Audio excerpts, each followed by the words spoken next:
ആകാശവാണി നമസ്കാരം. വാർത്താ വീക്ഷണം. മാറുന്ന അന്താരാഷ്ട്ര ബന്ധങ്ങൾ. തയ്യാറാക്കിയത് മാധ്യമപ്രവർത്തകനായ സി ചന്ദ്രശേഖരൻ. അവതരണം സീന ആന്റണി. ഡൊണാൾഡ് ട്രംപ് രണ്ടാമതും US പ്രസിഡന്റ് ആകുന്നതിനു മുൻപ് വരെ ലോകം രണ്ട് ചേരികളിലായിരുന്നു എന്ന് പറയാം. ജനാധിപത്യ മൂല്യങ്ങളും സുരക്ഷാ താൽപര്യങ്ങളും മുൻനിർത്തി അമേരിക്ക നേതൃത്വം നൽകിയ പാശ്ചാത്യ രാജ്യങ്ങളുടെയും ഇന്തോ പസഫിക് രാജ്യങ്ങളുടെയും ചേരി ഒരു വശത്ത്, സാഹചര്യത്തിനനുസരിച്ച് ഒരുമിച്ച് നിൽക്കുകയും അല്ലാത്തപ്പോൾ സ്വന്തം താൽപര്യങ്ങൾ സംരക്ഷിക്കുകയും ചെയ്യുന്ന അട്ടിമറി അച്ചുതണ്ട് എന്ന വിശകലന വിദഗ്ധർ പേരിട്ട സ്വേച്ഛാധിപത്യ ചേരി മറുവശത്തുമായി ലോകം വിഭജിക്കപ്പെട്ടിരുന്നു. റഷ്യ, ചൈന, ഉത്തര കൊറിയ തുടങ്ങിയ രാജ്യങ്ങളാണ് അട്ടിമറി അച്ചുതണ്ടിലെ പ്രധാനികൾ. യൂറോപ്യൻ രാജ്യങ്ങളെ ശക്തിപ്പെടുത്തുന്ന പതിവ് നയത്തിൽ നിന്ന് വ്യതിചലിച്ച് യൂറോപ്യൻ രാജ്യങ്ങൾക്ക് ഭീഷണിയായ റഷ്യയുമായി ഡൊണാൾഡ് ട്രംപ് കൂടുതൽ അടുക്കുന്നത് ലോകത്തെ ആശ്ചര്യപ്പെടുത്തി. ദീർഘകാലമായി US പ്രതിരോധ സുരക്ഷയിലാണ് യൂറോപ്യൻ രാജ്യങ്ങൾ. എന്നാൽ ഇപ്പോൾ തങ്ങളുടേതായ സൈനിക സഖ്യം വേണമെന്ന ആവശ്യം യൂറോപ്യൻ രാജ്യങ്ങൾ മുന്നോട്ട് വയ്ക്കുന്നു. പ്രതിരോധ ബജറ്റുകൾ വർദ്ധിപ്പിച്ചും പരസ്പര സഹകരണം ശക്തമാക്കിയുമാണ് യൂറോപ്യൻ രാജ്യങ്ങൾ ട്രംപിന്റെ പ്രവചനാതീതമായ നീക്കങ്ങൾക്ക് കരുതലെടുക്കുന്നത്. GDPയുടെ 3% സൈനിക ആവശ്യത്തിനായി മാറ്റിവെക്കാൻ പല യൂറോപ്യൻ രാജ്യങ്ങളും ഇതിനകം നിർബന്ധിതരുമായി. റഷ്യയോടും യുക്രൈനോടും രണ്ട് തരത്തിലുള്ള അടവു നയങ്ങളാണ് ഡൊണാൾഡ് ട്രംപ് സ്വീകരിച്ചു പോരുന്നത്. യുദ്ധം അവസാനിപ്പിക്കാൻ കർശനമായ താക്കീതുകളും സൈനിക സഹായങ്ങൾ റദ്ദാക്കിയുമാണ് ട്രംപ് യുക്രൈൻ പ്രസിഡന്റ് വൊളോദിമിർ സെലൻസ്കിയെ വരുതിയിൽ നിർത്താൻ ശ്രമിക്കുന്നത്. എന്നാൽ റഷ്യൻ പ്രസിഡന്റ് വ്ളാഡിമിർ പുടിനോട് ട്രംപിന്റേത് മൃദു സമീപനമാണ്. പുടിനെ മിത്രമാക്കി ചൈനയ്ക്കെതിരെ തിരിയാനുള്ള തന്ത്രമൊരുക്കലായും വിദഗ്ധർ ഈ അടവു നയത്തെ ചൂണ്ടിക്കാണിക്കുന്നുണ്ട്. ട്രംപിന്റെ നയമാറ്റത്തിൽ ഏറ്റവും കൂടുതൽ പ്രതിസന്ധി നേരിടുന്നത് യൂറോപ്പാണ്. അതിൽ പ്രധാനം സുരക്ഷാ ഭീഷണി തന്നെ. യൂറോപ്പിന്റെ സാങ്കേതിക വിദ്യ, പ്രതിരോധം, വിപണി തുടങ്ങിയ രംഗത്ത് ചുവടുറപ്പിക്കാൻ ചൈന ശക്തമായ മുന്നേറ്റം നടത്തുന്നത് പുതിയ ഭൗമരാഷ്ട്രീയ മാറ്റത്തെയാണ് സൂചിപ്പിക്കുന്നത്. ബാൾട്ടിക് രാജ്യങ്ങളായ ലാത്വിയ, ലിത്വാനിയ, എസ്റ്റോണിയ എന്നിവിടങ്ങളിൽ നിന്ന് നാറ്റോ സേനയുടെ ഭാഗമായ US സൈനികരെ പിൻവലിക്കുമെന്ന് ട്രംപ് പുടിന് നൽകിയ വാഗ്ദാനവും യൂറോപ്പിന്റെ നെഞ്ചിടിപ്പ് കൂട്ടുന്നു. ബാൾട്ടിക് രാജ്യങ്ങളെ നിയന്ത്രണത്തിലാക്കി യൂറോപ്പിലേക്ക് കടന്നുകയറാനാണ് വ്ളാഡിമിർ പുടിന്റെയും ലക്ഷ്യം. മുൻ എതിരാളികളുമായി പൊരുത്തപ്പെടുകയോ സഖ്യത്തിൽ ഏർപ്പെടുകയോ അല്ലാതെ മറ്റൊരു പോംവഴി മുന്നിലില്ല എന്ന സാഹചര്യത്തിലേക്ക് യൂറോപ്യൻ രാജ്യങ്ങളെ കൊണ്ടെത്തിച്ചിരിക്കുകയാണ് നിലവിലെ സാഹചര്യങ്ങൾ. ഇതിനിടെ ആണവായുധ നിർമ്മാണം നിർത്തിവച്ചില്ലെങ്കിൽ ഇറാനെതിരെ സൈനിക നടപടിയിലേക്ക് കടക്കുമെന്ന ഡൊണാൾഡ് ട്രംപിന്റെ ഭീഷണിയെ തുടർന്ന് USഉം ഇറാനും മധ്യസ്ഥ ചർച്ചയ്ക്ക് തയ്യാറായി.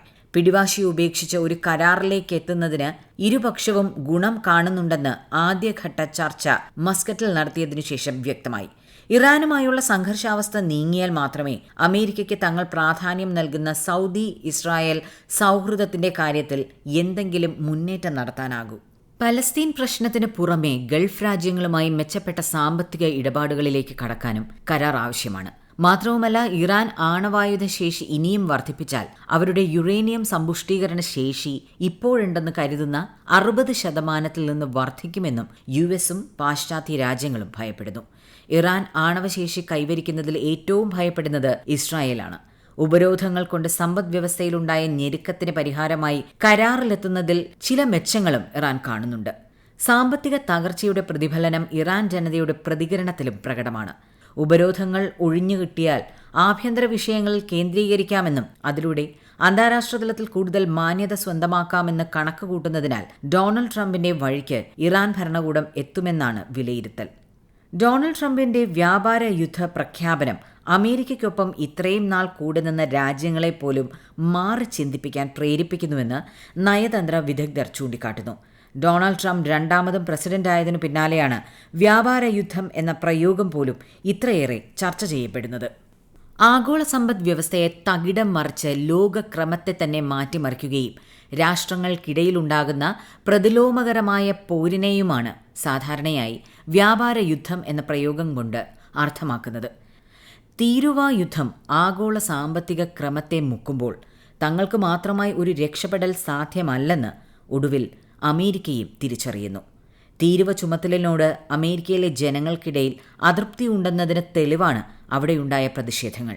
ട്രംപിന്റെ സ്വന്തം പാർട്ടിക്കാരായ റിപ്പബ്ലിക്കന്മാർക്കിടയിലും മുറുമുറുപ്പുണ്ടായി. 150-ൽ പരം സംഘടനകളുടെ ആഹ്വാനമനുസരിച്ചാണ് ഹാൻഡ്സ് ഓഫ് പ്രതിഷേധം അരങ്ങേറിയത്. തിരിച്ചടിയുണ്ടാകുന്ന തീരുമാനങ്ങളിൽ നിന്ന് കൈയെടുക്കുക എന്നാവശ്യപ്പെട്ട പ്രകടനങ്ങളിൽ 1300 നഗരങ്ങളിലായി 5 ലക്ഷം പേരെങ്കിലും പങ്കെടുത്തുവെന്നാണ് report. Hands off Canada, hands off Greenland എന്നിങ്ങനെയുള്ള മുദ്രാവാക്യങ്ങളും പ്രതിഷേധക്കാർ മുഴക്കിയിരുന്നു. യൂറോപ്പിലെ വിവിധ രാജ്യങ്ങളിലും ട്രംപിനും അദ്ദേഹത്തിന്റെ നയങ്ങൾക്കുമെതിരെ പ്രതിഷേധങ്ങൾ നടന്നു. കോവിഡിന് ശേഷമുള്ള ഏറ്റവും വലിയ തകർച്ചയാണ് തീരുവ യുദ്ധത്തിനു ശേഷം ആഗോള വിപണിയിൽ സംഭവിച്ചിരിക്കുന്നത്.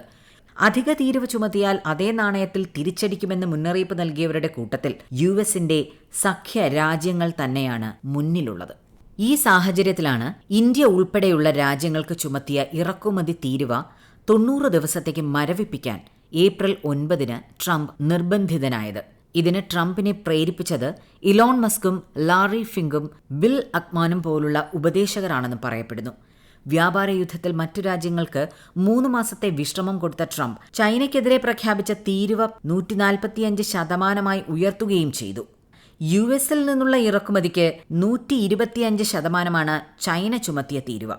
അമേരിക്കയുടെ വ്യാപാര നിയന്ത്രണങ്ങൾക്കാവശ്യമായ പ്രതിരോധ നടപടികൾ സ്വീകരിക്കാൻ ചൈനയ്ക്ക് കഴിയുമെന്നാണ് അവർ അവകാശപ്പെടുന്നത്. താരിഫ് യുദ്ധം ആഗ്രഹിക്കുന്നില്ല, എന്നാൽ അതിനെ ഭയപ്പെടുന്നില്ല എന്നാണ് ചൈനീസ് പ്രസിഡന്റ് ഷീ ജിൻപിങ്ങിന്റെ പ്രതികരണം. ലോക വ്യാപാര സംഘടനയിൽ പരാതി കൊടുത്തതോടൊപ്പം അമേരിക്കയുടെ വ്യാപാര യുദ്ധത്തിന് ചൈന രംഗത്തിറങ്ങുകയും ചെയ്തു. വാർ ഓഫ് അഗ്രഷൻ എന്നാണ് യുഎസ് ചൈന വ്യാപാര യുദ്ധത്തെ സാമ്പത്തിക വിദഗ്ധർ വിശേഷിപ്പിക്കുന്നത്. രണ്ടുപേരെയും വിനാശത്തിലേക്ക് മുങ്ങിത്താഴ്ത്തുന്ന യുദ്ധത്തിൽ ആർക്കാണോ ആദ്യം ശക്തി ക്ഷയിക്കുന്നത് അവരായിരിക്കും പരാജിതർ. യുഎസിന് നഷ്ടപ്പെട്ടുകൊണ്ടിരിക്കുന്ന വിശ്വസനീയ പങ്കാളി എന്ന സ്ഥാനത്തേക്ക് ചൈനയെ പ്രതിഷ്ഠിക്കാനൊരുങ്ങുകയാണ് ചില രാജ്യങ്ങൾ. ലോകരാഷ്ട്രങ്ങൾക്ക് മുന്നിൽ ചൈന ആകർഷകമായ ഓപ്ഷൻ എന്ന് അമേരിക്കയിലെ പ്രമുഖ മാധ്യമമായ ന്യൂയോർക്ക് ടൈംസിന് പോലും എഴുതേണ്ടി വന്നു. വ്യാപാര യുദ്ധം അമേരിക്കൻ ജനതയെ ബാധിച്ചു തുടങ്ങി എന്ന് ലോസ് ആഞ്ചലസ് ടൈംസും റിപ്പോർട്ട് ചെയ്തു.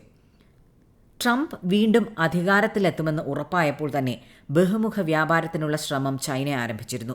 5 വർഷത്തിനു ശേഷം ഇതാദ്യമായി ദക്ഷിണ കൊറിയ, ജപ്പാൻ എന്നീ യുഎസ് സഖ്യരാജ്യങ്ങളുമായും യൂറോപ്യൻ യൂണിയനുമായും ആസിയാൻ രാജ്യങ്ങളുമായും ചൈനീസ് വാണിജ്യമന്ത്രി വാങ് വെനാത്തോ കൂടിക്കാഴ്ചകൾ നടത്തിയത് പുതിയ ബന്ധങ്ങളുടെ തുടക്കമായി കാണുന്നുണ്ട്. European union trade commissioner Maros Sefcovic അടുത്തിടെ ചൈന സന്ദർശിച്ചതും ട്രംപിന്റെ വ്യാപാര യുദ്ധത്തിന്റെ അനന്തരഫലമായുണ്ടായ പ്രതിസന്ധിക്ക് പരിഹാരം തേടലാണെന്ന് വിലയിരുത്തുന്നു. ചൈന വിരുദ്ധരുടെ പട്ടികയിൽ പ്രമുഖയായി അറിയപ്പെടുന്ന European commission president Ursula von der Leyen Chinese പ്രധാനമന്ത്രി ലീ കെയ്ക്വിയാങ്ങുമായി ടെലിഫോൺ സംഭാഷണം നടത്തിയതും സ്പാനിഷ് പ്രധാനമന്ത്രിയും ഫ്രഞ്ച് വിദേശകാര്യമന്ത്രിയും ബീജിംഗ് സന്ദർശിച്ചതും മാറിയ സാഹചര്യത്തിലെ പുതിയ രാഷ്ട്രീയ കൂട്ടുകെട്ടുകളാണെന്ന് വ്യക്തം. യുഎസുമായി 16% മാത്രമുള്ള കയറ്റുമതിയുടെ നഷ്ടം യൂറോപ്യൻ യൂണിയൻ രാജ്യങ്ങളിലും ആസിയാൻ രാജ്യങ്ങളിലും പുതിയ വിപണികൾ കണ്ടെത്തി ഡൊണാൾഡ് ട്രംപിന്റെ തീരുവ യുദ്ധത്തിനെ മറികടക്കാനൊരുങ്ങുകയാണ് ചൈന. അമേരിക്കയുടെ പകര തീരുവ നിലവിൽ വന്നാൽ സാമ്പത്തിക രംഗത്തുണ്ടാകുന്ന ആഘാതം മറികടക്കാനുള്ള നടപടികളെക്കുറിച്ച് ഇന്ത്യയും പ്രതിരോധ നടപടികൾ സ്വീകരിക്കുന്നുണ്ട്.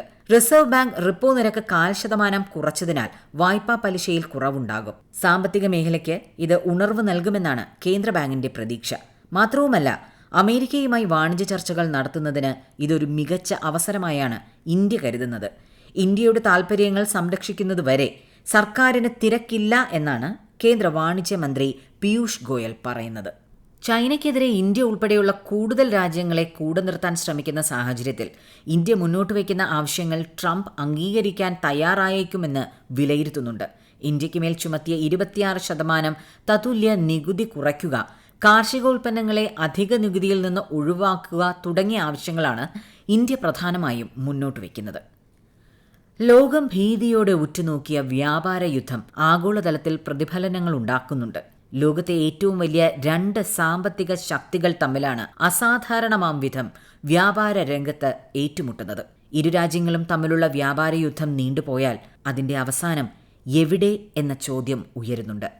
നിങ്ങൾ കേട്ടത് വാർത്താ വീക്ഷണം. തയ്യാറാക്കിയത് മാധ്യമപ്രവർത്തകനായ സി ചന്ദ്രശേഖരൻ.